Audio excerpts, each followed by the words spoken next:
নমস্কার বন্ধুরা, শুভ সকাল। চলে এলাম আবারও একটা নতুন ব্লগ ভিডিও নিয়ে। তো বন্ধুরা, তোমরা আশা করছি যে যেখানেই আছো সুস্থ আছো, ভালো আছো। আমিও তোমাদের আশীর্বাদ ও ভালোবাসায় খুব ভালো আছি। তো বন্ধুরা, ভিডিওর শুরুতেই তোমরা দেখতে পাচ্ছ আমি এই যে তেঁতুল কাটতে বসেছি। তো এই তেঁতুলগুলো আগের দিনের ভিডিওতে তোমাদের দেখিয়েছিলাম, মেয়ে গুঁড়িয়ে এনেছিল, তো রোদ্রুতে দিয়েছিলাম। তারপরে যে তেঁতুলের যে বীজগুলো, তো ওইগুলো বের করে নিয়েছি। তো ওইগুলোকে বের করে তো লবণ মাখিয়ে রোদ্রে দিয়েছি। আর এই যে স্নান টান সেরে ছাদে এসেছি তেঁতুলগুলো নিয়ে, আর জামা কাপড় কেচেছি। ওগুলো তো আমার প্রত্যেক দিনের কাজ আছেই, জানো, জামা কাপড় কাচা। তো তেঁতুলটাও মিলতে এসেছি আর জামা কাপড়গুলোও মিলে দিয়েছি। এই যে তেঁতুলটা এখন মেলবো। আর এই তেঁতুলটা তোমাদের বললাম তো যে মেয়ে গুঁড়িয়ে এনেছে পাশের বাড়ির গাছ থেকে, আমাদের গাছ নেই। তো আমাদের তেঁতুল গাছ ছিল আগে, কিন্তু কেটে ফেলেছে। তো ঘর তৈরি হওয়ার জন্য তেঁতুল গাছ কেটে ফেলেছে, ছিল এটা আমাদের গাছের না।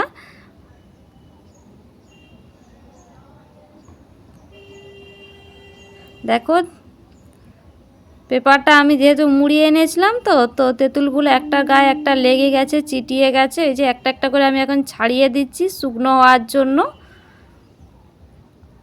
তো শুকনো করে রাখলে তেঁতুলটা অনেক দিন ভালো থাকবে, এই কারণেই। তো তারপরে দেখো, ছাদ থেকে চলে এসে এদিকে এসে গেছি রান্নাঘরে। তো রান্নাঘরে এসে রান্না করব যেহেতু, আর আজকে রান্না করব দুইজনের রান্না, তোমাদের দাদা ভাই আর আমার। আর বাড়িতে কেউই নেই, তো মা বাবা আর আমার মেয়ে চলে গেছে কুটুম বাড়ি।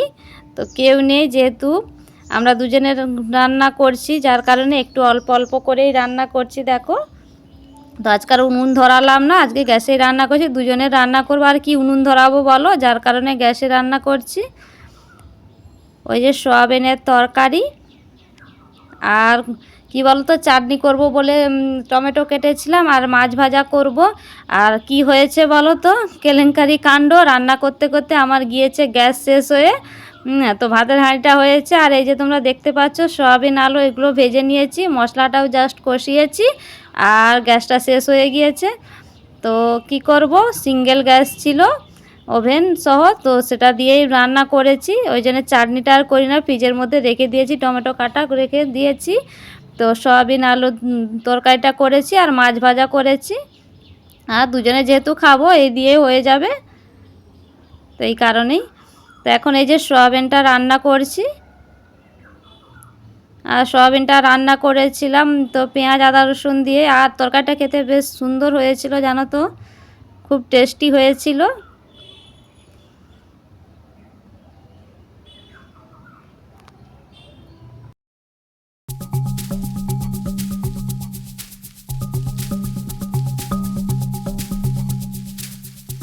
তো বন্ধুরা, আমি কিভাবে সয়াবিনটা রান্না করছি তোমাদের সাথে একটু শেয়ার করছি।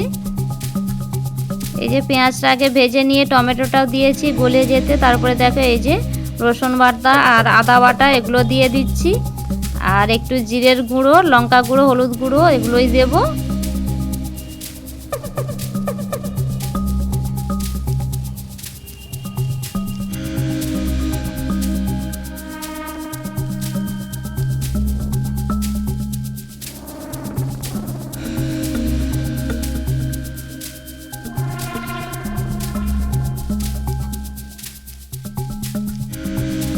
তো ওইদিকে রান্নাবান্না হয়ে গিয়েছে, রান্নাবান্না করে এই যে জেঠিমার সাথে বেরিয়ে পড়েছি। তো আমাদের বাড়ি থেকে 5-7 মিনিট মতো হাঁটতে হবে, এই যে ধুলিয়াপুর বলে। তো ধুলিয়াপুর বাজার, ওখানেই যাচ্ছি। তো বাজার ঠিক না, ওখানে অনেক দোকানদানি আছে, সমস্ত রকমের দোকান আছে, তো ওখানেই যাচ্ছি। তো জেঠিমা বলল, জেঠিমার দরকার ছিল, তো জেঠিমা বললো চলো যাব, যার কারণে এই যে গিয়েছিলাম। তারপরে দেখো একেবারে চলে এসেছি বিকেলবেলায়। আর তোমাদের বললাম না যে দুপুরের রান্নাটা করতে করতে গ্যাস শেষ হয়ে গিয়েছিলো, সিঙ্গেল ওভেনে রান্না করেছি। এই দেখো সেই ওভেনটা। তো এই যে এখন কি করছি বলো তো, চা বানাবো, যেহেতু তোমাদের দাদাভাই বাড়িতে আছে, চা বানাবো। চায়ের সাথে দেখো এই যে 2 রকমের পাঁপড় নিয়েছি, 2 রকমের পাঁপড় ভাজা করব। এই যে দেখো, আর তো এইগুলোকে তো আমরা চঙা বলে থাকি, তোমরা কে কি নামে জানো একটু কমেন্ট করে জানিও। আমরা তো চঙা বলে থাকি, এই যে পাইপের মতো দেখতে, তো এই জন্য আমরা তো একে চঙা বলি।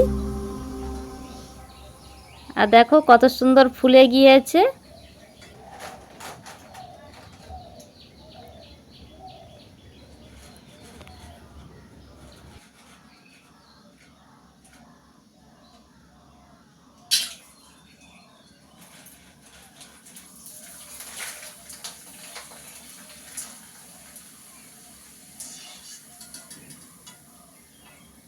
তো প্রত্যেকটা পাঁপড় দেখছো কত সুন্দর ফুলে গিয়েছে। তো দোকান থেকে যখন কিনে এনেছিলাম তো দোকানদার বলে দিয়েছিল রোদ্রে দিতে, তো রোদ্রে দিয়েছিলাম।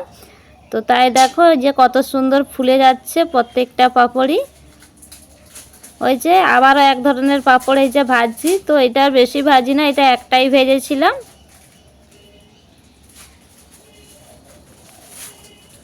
তো বললাম না বাড়িতে যেহেতু কেউ নেই, দুজনে আছি, যার কারণে এটা বেশি ভাজি না, একটাই ভেজেছিলাম।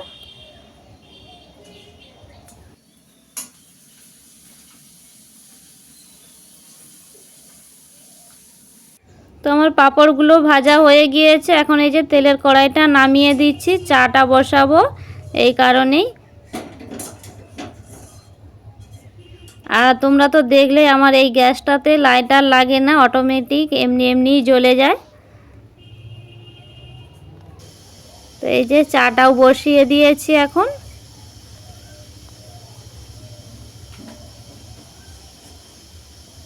তো চলো আমি চাটা করে নিই, তারপরে তোমাদের সাথে দেখা হচ্ছে চাটা খেয়ে। তো দেখো একেবারে চলে এসেছি সন্ধেবেলায়।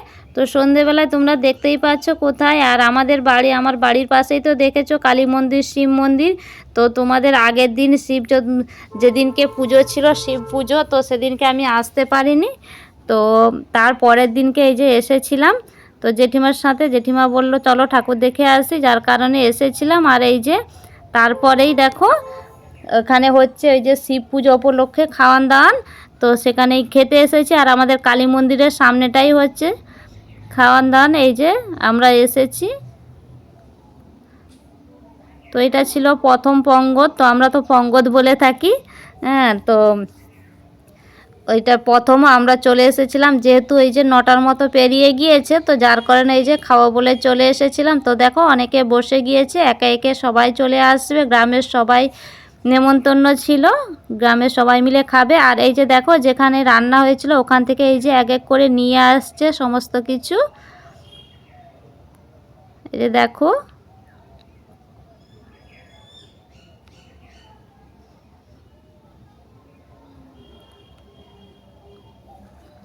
তো এই যে নিয়ে এসে আমাদের কালী মন্দিরের ভেতরেই রাখছে। তো এই যে দেখো কালী মন্দির থেকে শিব মন্দিরটা তোমাদের দেখিয়ে দিচ্ছি একটুখানি। আর এই যে দেখো ভাতের গামলা নিয়ে এসছে, দেখছো। তো সবাই মিলে ওই যে বসে পড়েছিল, তারপরে এই যে খাওয়া দাওয়া করে চলে এসেছি বাড়িতে। তো চলো বন্ধুরা আজকের ভিডিও এই পর্যন্ত, দেখা হচ্ছে অন্য ভিডিওতে। Good night.